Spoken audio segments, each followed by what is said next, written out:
So for pyramids and cones, it's very similar to finding the volume of a rectangular prism, cylinder, whatever you want to call it, because literally a pyramid is just 1/3 the size of a rectangular pyramid, excuse me, a rectangular prism. So here we go. We notice this right here. We're going to use just a square base for this one. We're just going to use a square base. No, we're not. We're actually going to be using a rectangle, hence rectangular. L is 9.2, so can you make this one 9.2? Just write it in right here. What's my width going to be? 6.2.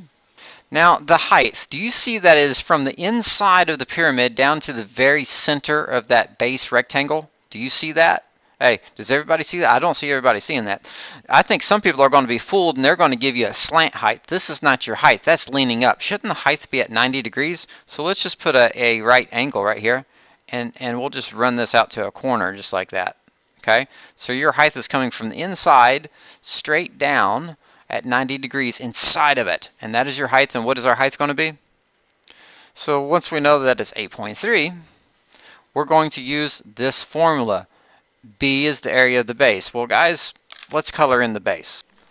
Do you agree that's the base of the pyramid? How do you find the area of, I don't know, a rectangle? Length times width. So this capital B is basically length times width. So let's just come over here and let's just write this out as length times width times height. Doesn't that look very familiar to you except for the 1/3? That's all that it is. And so now we just go and we plug these three numbers into the length, the width, the height, and we multiply it all by 1/3, and you're done. Length is 9.2, so this L is 9.2. And I'm just going to put it in its own parentheses so we can see that they're all multiplying each other. Width is 6.2. And the height is 8.3. So this H right here is 8.3. Now, I would recommend that you don't use 0.3 or anything like that. It's going to throw you off. This is a 0.3 repeating type situation with that 1/3. So make sure you type in the fraction correctly. Just make sure you do that.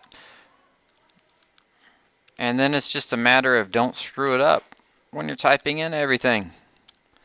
And I've already heard this from somebody else before I hit record again. It's 157.8, right? We're just going to round to the nearest tenth. 157.8.